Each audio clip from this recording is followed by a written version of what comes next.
Okay, guys, we're good. 5, 4, 3, 2, 1.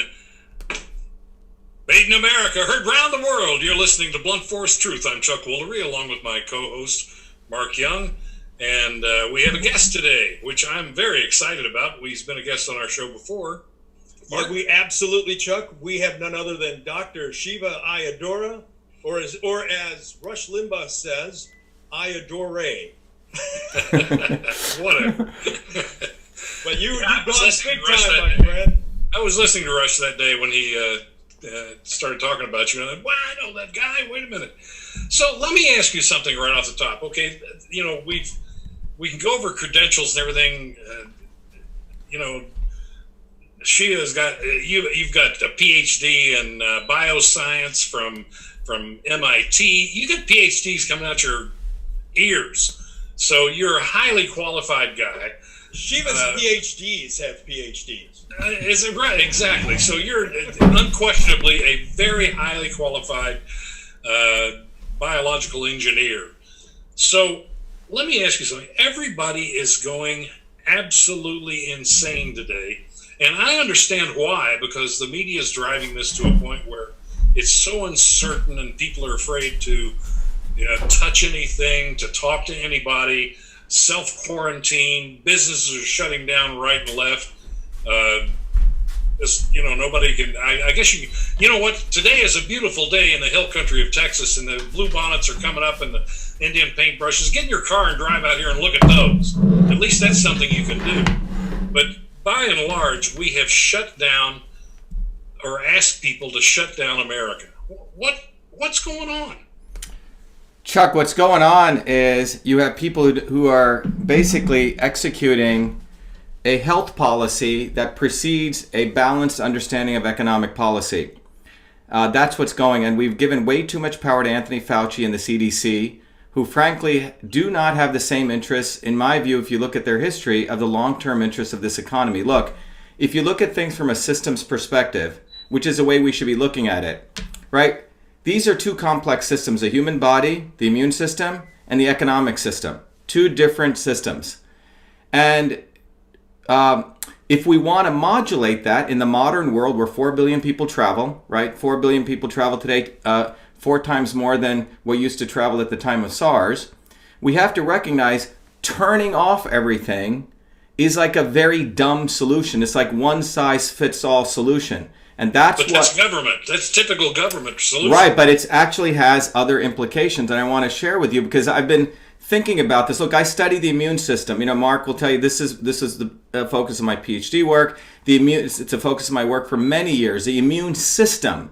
Most MDs, most guys, very few people really understand the system's approach to immunity, because the immune system is a complex engineering system. It's not just a bunch of chemicals running around. It's an engineering system. The understanding of the immune system that we had back in, let's say, for example, in 1962, when the National Vaccine Program was implemented by John Kennedy, is very different than the understanding of the immune system we know today. The understanding of the immune system we had then was really a two-box model, right? Where you had the innate and the adaptive, and that was it. And the idea was we give everyone vaccines, and voila, we're in great shape. Okay? And the understanding of that model of the immune system was based on the notion that the virus kills and harms you. This is like the narrative that we need to bust up. The virus and the virus is not what hurts you. Okay? It is. What is? What's that? Good question. So now we can have a real discussion. And Fauci, in my view, is basically playing a card on this because he is basing this on ignorance and suppressing real science. All right, let me tell you what... So wait a minute, hang on. This is a headline. You're saying that Fauci, who's with the CDC and the government, who's leading everyone, all the mainstream media, everybody in America, has got all the wrong information.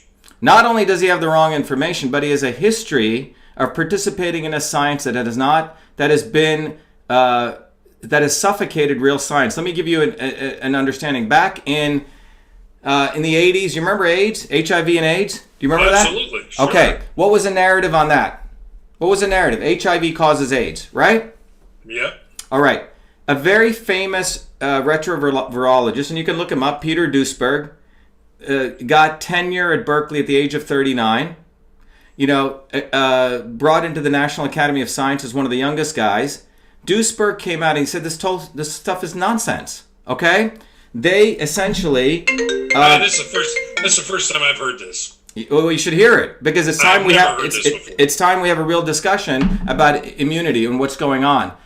Is that when people looked at the first 87 AIDS cases, okay, 90% of so the theory was you have HIV, you're going to get AIDS, right? This was really the narrative that was brought out there, and right. This narrative was promoted, and then we created all these drugs, all this the hype got created. Duesberg, in 1993. Duesberg wrote a book called a number of articles, and he basically said, look, and by the way, he was nominated for the Nobel Prize. He's not a small, guy. I mean, you look at this guy is eminent, okay? And he said the entire model of what Peter said was the entire model that was being used to promote vaccines. I mean, the HIV causing AIDS was based on saying that this virus attacked the immune system. You remember this? Like, this was such a powerful virus, it was destroying the immune system. Well, it turns out when you look at the first 87 AIDS cases, somewhere about that number, 90% of the people who had AIDS were taking amyl nitrates. There's 200 papers that were written because gays were for prolonging orgasms. Yeah, let me stop you right there, folks. Just what he's talking about is something that I believe in random they're called poppers. Right. And basically what it are is little bottles of copy machine cleaning fluid. Right. And it gives people a little temporary high by causing some cellular brain damage and prolongs the feeling of an orgasm. Right. Go ahead. So thanks, Mark. It was excellent. You shared that. Look, so what has actually happened was that the narrative was that, people had HIV, therefore that they got AIDS. By the way, nearly 60% of Zambia, okay, has HIV. People aren't dying like crazy. There's no epidemic there. However, so when at that time, Duesberg also said there's not one paper was written, and this is just showing HIV causes AIDS.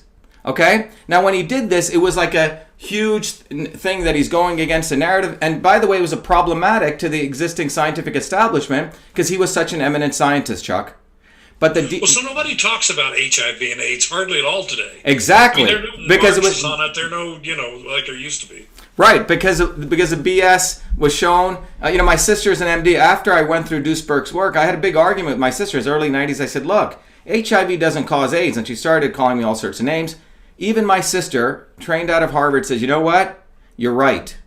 It's AIDS-related diseases. Now, what is AIDS? It's suppression of the immune system, right? It's not, it's acquired immune deficiency. It's your T cell count, Chuck, goes below a certain level. You follow what I'm saying? Yeah. So let's just call AIDS a suppression of the immune system. Well, if your immune system is suppressed, you end up having all sorts of viruses in your body. All sorts of stuff. You mentioned something about taking these amyl nitrates. Is that what you said? Yeah, 200 papers are written showing What has that got to do with everything? Well, what we want to talk about is you have an immune system, okay? We're all born with an immune system. When you get a virus, by the way, you have 380 trillion viruses in your body right now. We have about 60 trillion bacteria, 6 trillion cells. We're not all dying here. We would not exist if the immune system hadn't evolved to be able to have a very complex system of defense mechanisms, all right? So when you get a virus, for the normal individual, what happens is the virus comes in, your innate system kicks in, your interferon system, your adaptive system. And by the way, I gave this talk at the National Science Foundation about 3-4 months ago. And I saw you repeat it on YouTube, or I guess it was YouTube anyway. I got the right. I saw this. Right. So if everyone wants to go see that, so in the normal case, your immune system works. The virus. Your body doesn't overreact. The people who are getting affected, who die from a virus or harm, is an overreactive immune system. Does that make sense? It's not the virus is killing you. It's your own immune system freaks out. And it says, oh, because its T cells or its adaptive or innate systems have been compromised, immunocompromised, right? And therefore, your body is trying to protect itself, so it unleashes other things, what are called cytokines. Those cytokines go and attack based on where the protein of that virus sheds. It goes and attacks those pieces. So in the case of Ebola, it goes and attacks your arterial endothelial cells. You start bleeding inside and out. In the case of coronavirus, it attacks your epithelial cells because the protein of the virus goes and deposits there. But it's your overreactive, dysfunctional immune system attacking you. Is that clear? It's not the virus. It's people whose immune systems are compromised. Okay? Well, the virus is causing your immune system to attack you. Well, the virus causes an immune reaction. You're absolutely right. Let's follow this through. Right? In a normal individual, you may have some slight fever, etc., and your innate system adapt, and then you're done. In the immunocompromised individual, okay, is those people. That's why I look at the average. What is the average age of people who are dying of the coronavirus in the United States? People over 80. Well, what happens when you go over 80 years old? Two things happen, Chuck. One of the things that happens is, there's many things, but let me tell you two particular things. Your thyroid gets weaker. When your thyroid... Right, it involutes by the time you're 40. Exactly. We talked about. So your thyroid gets weaker, and when your thyroid gets weaker, what does that do? Okay? Your body doesn't produce enough vitamin A. Well, so when we talk about T cells also, Chuck, just so you understand, the T in T cell is thymus. Thymus, exactly. And the thymus gland involutes by the time you're 40. Involute means it actually turns to fat. And then what happens is you have about 20 years of T cells left in your body. So if you look at a graph of the immune system, by the time you're 63, your immune system, and doctor can speak to this, your immune system goes off a cliff. Exactly. On average at the age of 63. So that is why as people age, Chuck, they are more prone to viruses, right? Because they're in that case, in the case of the thymus and the case of vitamin A production drops. Vitamin A, by the way, is not a vitamin, it's a hormone. Okay? It supports multiple subsystems. It creates, if you want to put it simply, the wall around your cells. Okay? Okay. The structural integrity around your cells, not the cell wall, but other structures which protect you from viruses. If you don't get enough vitamin D, right, you don't produce proper way to modulate that overreactive immune system. I take prescription vitamin D. Exactly. It's a huge amount. It's good, but as you age, right? And vitamin D, by the way, is a hormone. The other important piece is, so I've talked about the thyroid. The other piece is, as you age, your acid levels go down. Hydrochloric levels go down. Acid. You know what likes acid? Acidophilus bacteria. Acid, philus. Phil likes acid. So your microbiome... It's like a biology class. I know, but that's the problem is you have a guy like Fauci who has other interests. I'm sorry. And he needs to be called to the table. He is driving a freaking health policy in the entire country to shut down the entire economy. That is not the way to do this. We don't need to do that. Well, we should... Let me ask you, this would be a very interesting conversation to get. We have your perspective on what you believe it is and how you believe it as a biological engineer. What do you think's going on? How would you approach this? Very simple. This is what we need to do. We're in the age of precision and personalized medicine. One size doesn't fit all. The way to approach this, Chuck, is we need to look at this as a systems problem, right? Not everyone is immunocompromised. If we want to do quarantining, then we should take all the elderly people who are immunocompromised. We should check vitamin A levels, by the way. Everyone should have their vitamin A level checked right now, which is insane. That's not happening. Anyone who's elderly should be put on vitamin C and IV glutathione therapy if this is such a big issue. And I don't see any of that happening. What I see Absolutely. Think about how easy it would be to give people a liposomal glutathione. Exactly. And help protect them. Right. It's nothing but a capsule, Chuck. It's a capsule. Instead, what Fauci's out there doing, if you look at his history, in '86 he was there when the National Vaccine Injury Program was created to absolve vaccine manufacturers from liability. He's been through every president, like a Brzezinski or a Kissinger. And you have a guy who has way too much power, and he's advising a president who is not getting other advice because you have the CDC and Fauci who are all about vaccines. Why? Pharmaceutical companies are losing money, Chuck. The pharmaceutical model of a synthetic drug is high risk, $5 billion to create high liability. You can sue them. Vaccines, you can't sue a vaccine manufacturer. Did you know that? No. Exactly. Did not know that. So what happened is They're immune from it. So there's a fine line here that we have to be very careful that this doesn't sound like some kind of wild-eyed approach, because when you go against the conventional wisdom, which is never conventional and never wise, you always get this kind of people look at you and go, "No, you're crazy." It's so far out there. The issue is, let Dr. Fauci come on and let's have a conversation because what I'm saying. People should go look at Peter's work, Duisberg's. Okay, Peter's an eminent immunologist and retrovirologist. He's talked about this when it came to AIDS. They shut him down. Okay. So what? Trump has basically been isolated by his own government. Trump could handle Russian collusion. He's a fighter. He could handle impeachment, but they couldn't get him on that. Now what they've done is they put Pence out there. If you see Pence Pence looks like he's running the freaking government right now. Okay, and you have Fauci, is basically master, and Fauci reports to the pharma lobby, the big ag lobby, and I don't even think this is conspiracy. Just people should look at it. It's just how business is done. It's how business is done, and the bottom line here is that all I can tell you, I have had conversations with some extremely smart people who are leading economists, and they have said, Shiva, we are being asked to clean up the garbage by printing money to create an economic policy on a health policy that we're not able to argue and convince the president on. Okay? Because we're not scientists. So the reason I'm doing these videos and getting this out there is you have a health policy that at best is based on 100-year-old outdated science, or frankly a fake science. And Fauci was friends with Robert Gallo, whose work was not proven to be correct and inaccurate with the HIV/AIDS with HIV attacking the immune system. This is a longer conversation. The bottom line is that the real solution in the modern world is, if you truly care about this country, we're headed into a Grand Depression the way we're going. No, it's not looking good. I'm telling you, these guys are driven into it. We're being driven into it by an emperor, Fauci.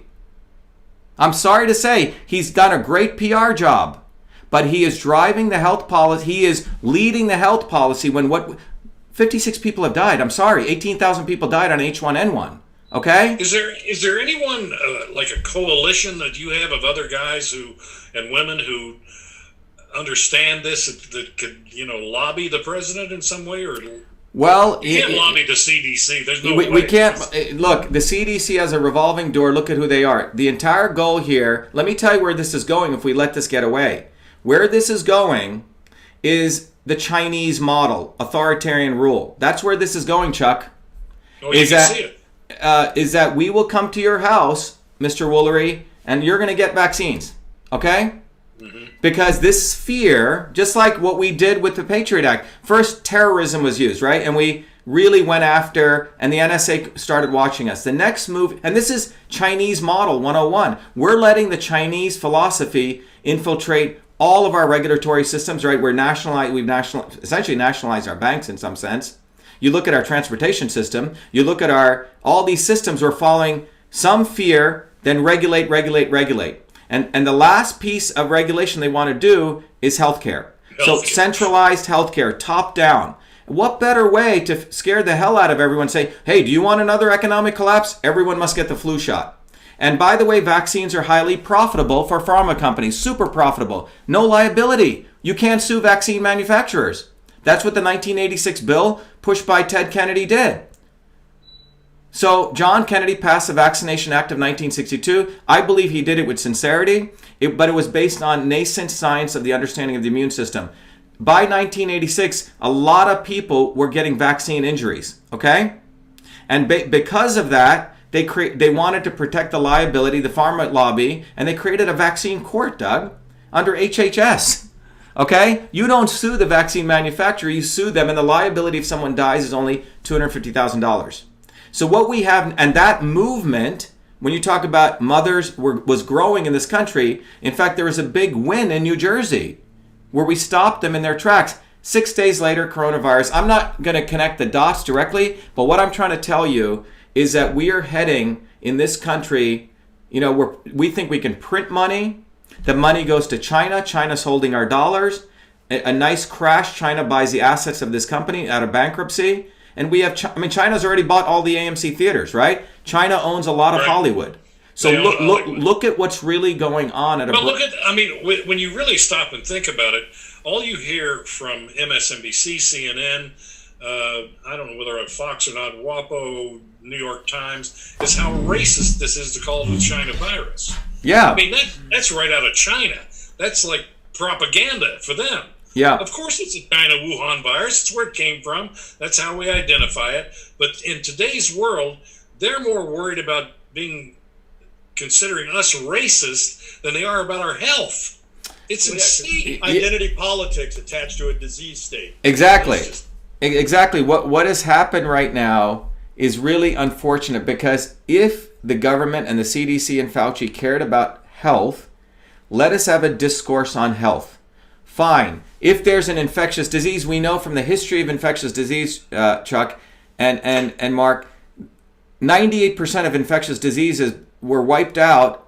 If you look at the 1900s, I don't know if you've seen, I've shared this number, 14 out of 100,000 people, that was a rate of infectious disease in 1900. It dropped down by the 1950s to half a person out of 100,000. How did that occur? It occurred plumbing, sanitation, vitamin A, nutrition, refrigeration. The plumber and the sanitation worker did far more for bringing down infectious diseases than the doctor and the pharmacist. I've never heard that before. That's the truth. Absolutely. You go look at and then we created vaccines. And and by the time vaccines were created, 98% of measles was already wiped out. Fact. Okay? Plumbing did more to help the health of this nation, Chuck, than any medical breakthrough has ever done. Exactly. Because it was the process of getting humans away from living next to their waste. Exactly. So when you look at the immune system... So the Romans were really far ahead of us, weren't they? Well, but the problem was they used leaded pipes. It was a different issue. So it affected them in a different way. Today, Chuck, we have a different infrastructure problem in this country. And the really lawyer lobbyist class are unable to address this because of their corruption. We have dirty air, dirty water, and dirty food. Okay? Now let me throw some in here, Shiva. Yeah. This plumbing issue that we just brought up, Chuck, is the reason that you're seeing illnesses, you're seeing disease states that have been wiped out for 50 and 100 years show back up on the streets of LA and San Francisco. Sure. Yeah, that makes sense. Exactly. You have people shitting out there, right? Some of the stuff looks like when I was growing up in India in a village, or you'd walk down a street in Bombay and this is what's going on. So what we've done is Massachusetts, by way of example, got an F in infrastructure. Not by any random group, but by the American Society of Civil Engineers. 123 out of 350. Crumbling bridges, and let me tell you why these are bad, because they seep into the aquifers, right? You have 20-plus-year-old water systems. This is where MIT is, Chuck. Think about it. And Massachusetts got rated the top 10 highest in corruption. So these freaking guys cannot solve these problems because they're so corrupt. So they create fake problems and fake solutions, and they have us all freaking quarantined, and they're crashing the economy. That's what's going on. So I hate to break the news, but this is not conspiracy anymore. This is real. I've kind of been saying this, from the opening bell on Twitter and places like that, and boy, I just got slammed. Chuck, there's nothing to be. I haven't said it with the scientific research and things that you have at your disposal, but it's time we talk about this, because we're taking this country into the dark ages. That's where we're going, into an authoritarian, fascist state like China. We're going to become a colony of China. I'm telling you. I don't mean this in any hyperbole. China has so much of their dollars. They own so much of our debt. They are made in China. The coronavirus process scare model, that's been manufactured, and we're exporting it here.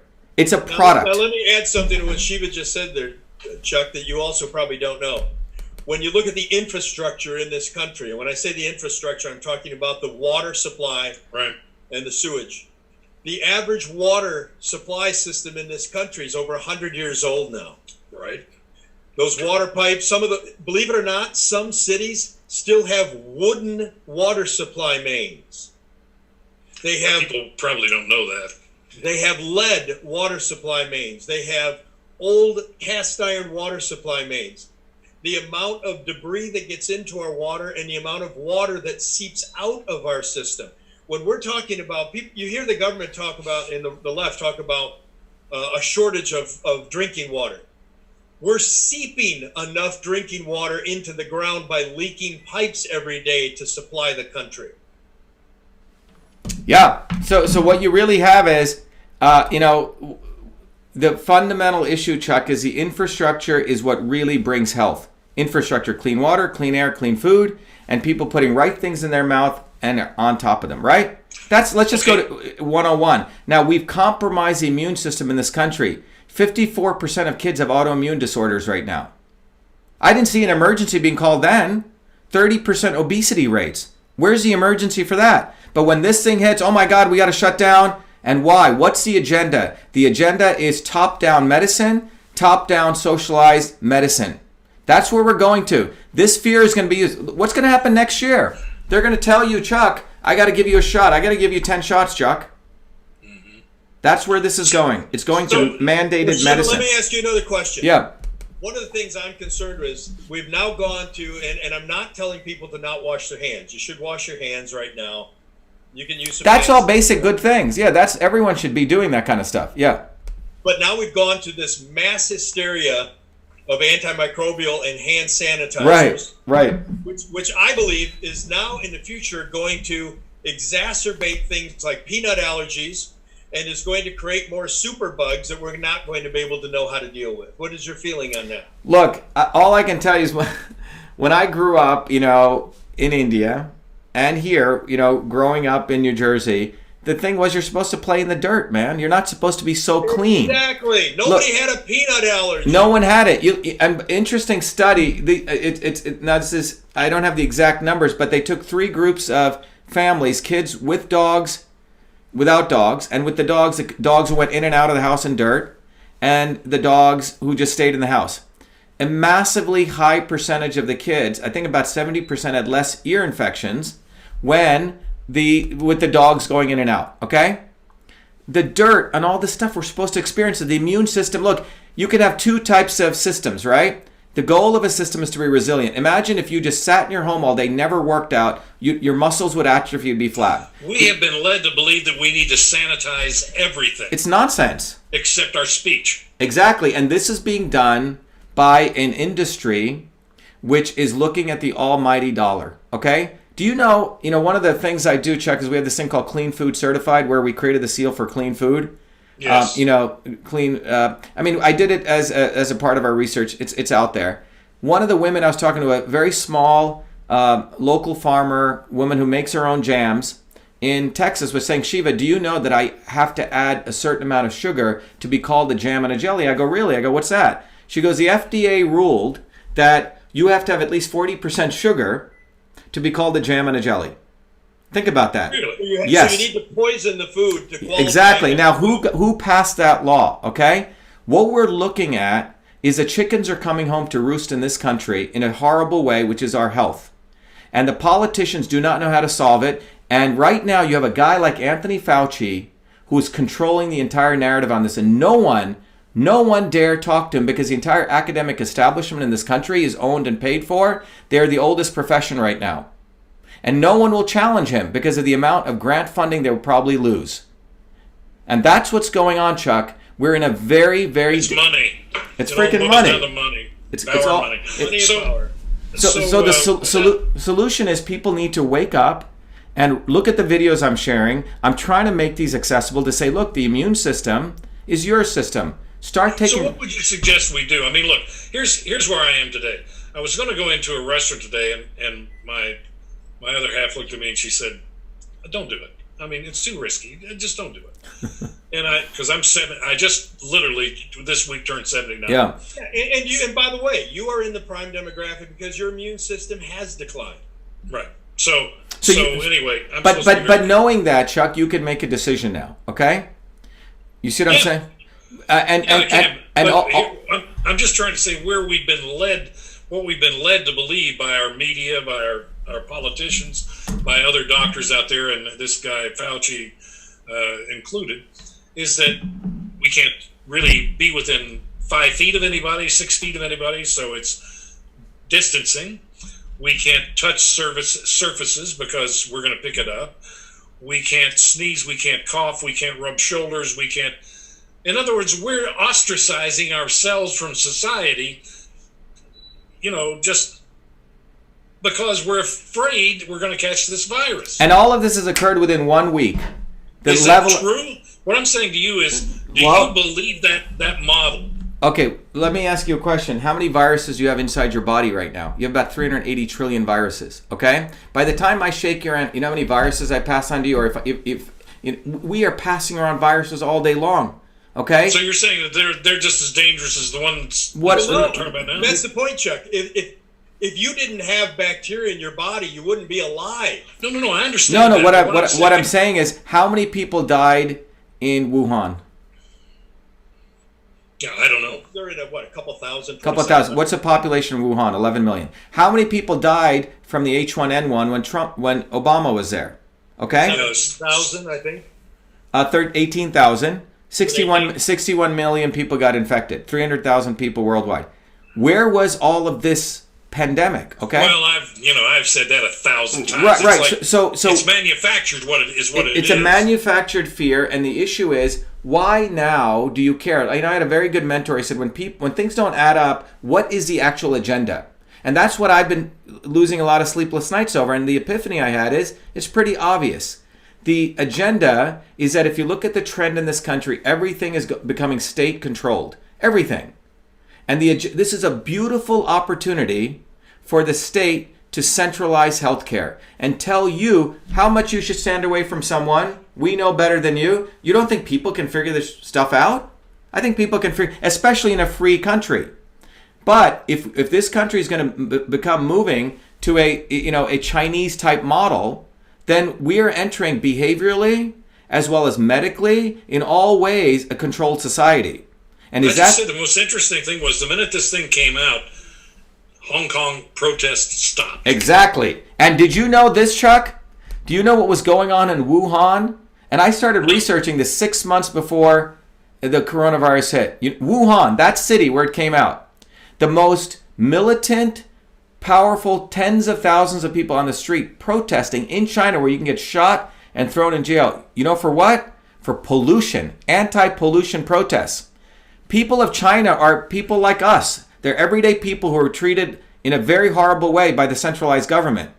The amount of garbage in China is explosively growing, and they're building these mass incinerator plants. In Wuhan, in June, they were going to build a mass plant, and people came out and said, no way, we don't want to poison our kids. And they were brutally treated by the police. Eventually, the protests got, as I could conjecture, got so big that they decided to stop that incinerator plant. Now, but they had dissidents there, just like in Hong Kong. What better way to use a virus to suppress dissent? What better way? I believe this. Mark doesn't, but I think China did this on purpose. I think it's very possible. It may have been China and our government, the deep state. Don't put it past that. Really? Yeah, because we also You suppressed. think that we may have been complicit in that? Well, you know what? What better way? Everyone, look, the medical industry, as I get back, Big Pharma is losing... I know the government wants to control us, but boy... Well, I'm not talking about Trump. I'm talking about a deep state, okay? No, a cabal. We're talking about Obama. We're talking about the Clintons. The Clinton Global Initiative loves vaccines. They want to vaccinate the Gates Foundation. Their model is we know better. Right now, Chuck, 30 vaccines are on the CDC guidelines. 70 doses for a kid. People are getting vaccine injured. We don't even understand the combinations. And I'm not pro or anti-vax, and I'm not saying don't give vaccines, but your body is different than mine. A child's body is different. Friends of mine, hepatitis 1B vaccine at day 1. This doesn't make any sense because Big Pharma is losing money from pharmaceuticals. Their future is low liability, low risk vaccines. And I find it interesting that we accept vaccines and we accept the fact that there will be abreactions to them, and that there's going to be people that get sick and die because it's for the good of the group. Exactly. This collective model. Right. So we focus on the collective, we accept the collateral damage. But now we're destroying our economy. Exactly. Because we can't have any collateral damage. Right. Exactly. We're doing the exact opposite. That's what I'm trying to say. So so the issue is, when remember I told you I built this email system when I was a kid. When I was building that, my mentor said, Shiva, you can write code, because, you look at what the user needs. And I said, well, sometimes we'd have to make a decision. Well, should we write this block of code for this incident that may occur once in a billion years, right? That an asteroid hitting. This is a engineering decision. This is a practical decision. Now, do we build cars, Chuck and Mark, $10 million cars that no accidents will ever take place? No, we don't do that. We could, but we don't do that because of the cost, because it will destroy an economy. Now, what we're doing right now is we're seeing a health policy led by one person. It is a suicidal health policy to destroy the economic health of a country. And what I worry about on this, Shiva, let me get your for this collective thing you're talking about. One of the things that I'm concerned with is it's the nature of Americans to give up their freedom in times of war and emergency. This is what's happening. We're seeing fascism roll out right before our eyes, and it's when it occurs like this, when people say, well, I guess I got to do it. This is when it's the most dangerous. But we don't get those freedoms back. Right. Hey, listen, we're still living with stuff from FDR. We're still living with the Patriot Act. I'm going to put this very simply, and I said this the other day, and I think it's significant, although it's very simple and minor, or seems minor. The only place that you can go today and not be accused of being insensitive is the grocery store. That's it. Think about it. And the Democrats, including de Blasio, are coming out now saying that the federal government needs to take control of the grocery stores and take control of the entire supply chain. Mm-hmm. I don't know if you know. They control healthcare. Imagine if they control your supply of food and your healthcare. Warren Buffett, I believe in December, he moved his stocks out of Apple and bought Biogen and Kroger. Okay? So, interesting. Okay, what I'm trying to tell you is people are scared because they're entering into like remember the old, when I grew up in a village, there was a shaman guy, right? He wore all this stuff and everyone would be so scared because they didn't know the unknown, right? Yeah. That's what Fauci is.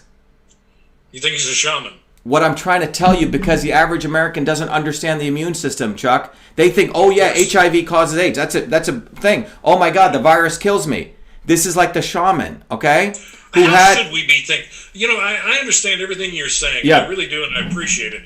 But how should our mindset be? Where should it be really with where we are today as individuals? How should we be regarding this?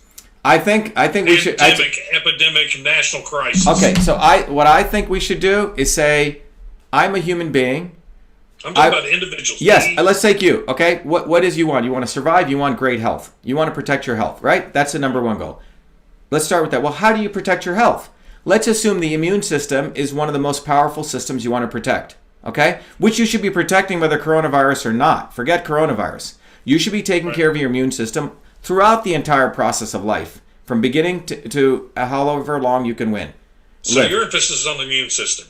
It is. It's always should be. All traditional cultures, all medicines, always focus on the immune system. You took care of your gut bacteria, right? You did wash your hands. Look at traditional cultures. You ate a meal. Before the meal, you washed your hands. After the meal, you washed your hands. You did namaste, for example, in India. You didn't shake hands. These were all embedded into these cultural mores because they knew people passed viruses and infections, and it was built into culture. So that's where this came from? Well, yeah. I mean, where do you... I didn't know that. I thought it was like a... Well, look, Chuck, many of the Indian traditions, they were branded as religious, but they actually had very particular social origins. The cow was made sacred in the villages. You know why? Because a cow was an amazing, sustainable machine. In India, in the villages, you eat on a banana leaf. You give the cow the banana leaf. It eats it. It produces yogurt. It produces milk. It produces many other byproducts, including its manure, which you use back in the fields. You use the cow for everything. Every home had a cow. The cow was like a refrigerator, man. It was like your... So it was not that the cow, they made the cow sacred in order to preserve it, right? They killed it. The cow produced everything. It was the source of fertilizer. That actually makes very much more sense. All these people want to talk, I'd say put a cow in every home in America. It was an amazing, sustainable. And what I mean is, so then I believe the priesthood made it, okay, the king, okay, we don't want people killing cows, let's call it the sacred cow, okay? Yeah. A lot of Hindus may not like me but that's what it was. There are many of these practices which came after thousands of years of sort of, coming to a homeostasis. Oh, these are the things that we do to have a balanced society, okay? Well, let me ask you something. This is a little bit off subject, but kind of the same.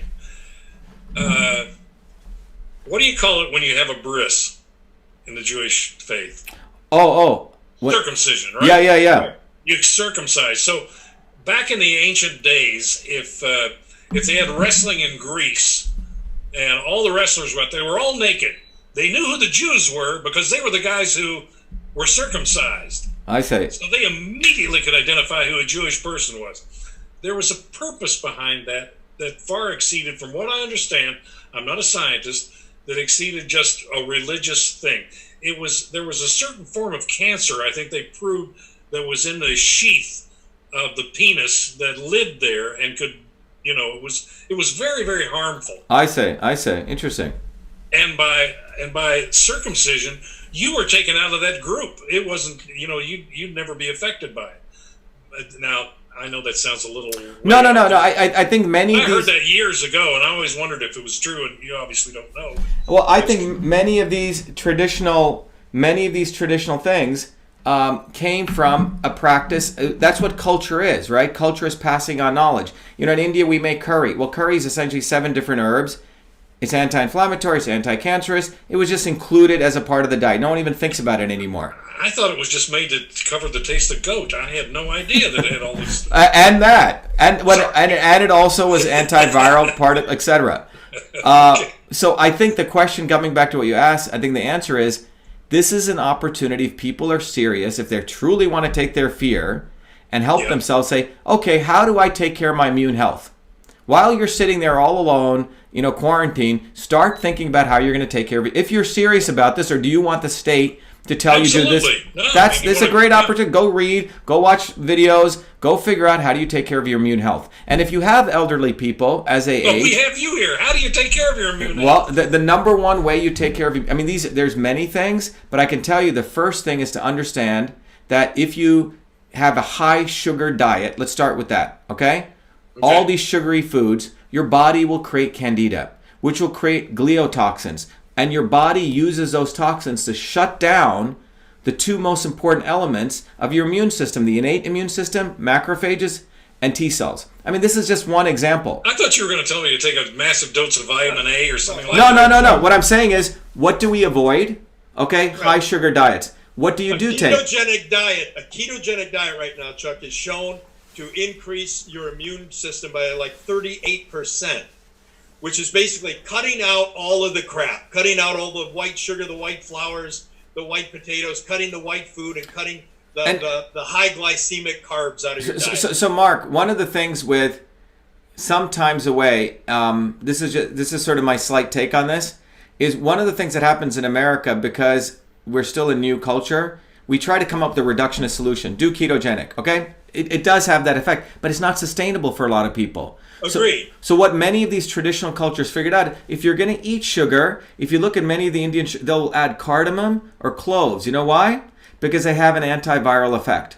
So what I'm saying is, it's not anything is bad or good. It's how you combine stuff, okay, to support your body. There's nothing that's bad or good in life. It's the art